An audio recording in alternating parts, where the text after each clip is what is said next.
ဟေးမင်းတမင်းစားပေးပြီလားဟာဘေးကြီးကလည်းအဲ့လိုမမင်းနဲ့လေဗျမျိုးစစ်သမားချင်းချင်းဟမ်ဘာတော့ကအဲ့လိုမင်းကျွန်တော်မဖြေဘူးငါဘယ်လိုမင်းရမှာမေးပြီနော်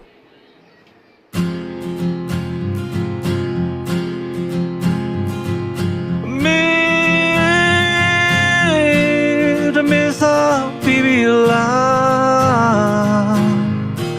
တမင်းစားလို့ပြီးပြီလား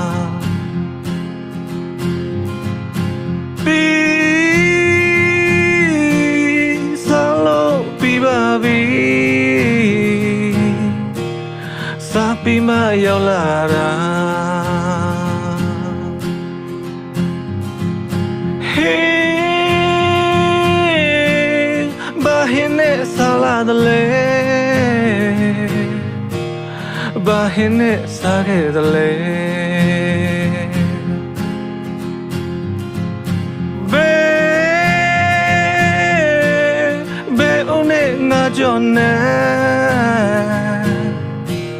တညင်းသေးနဲ့ငပီးတစ်ခွာစာကောင်းမဲ့ဟင်းတွေပဲငါမကြွေးတော့ဘူးဒါဆို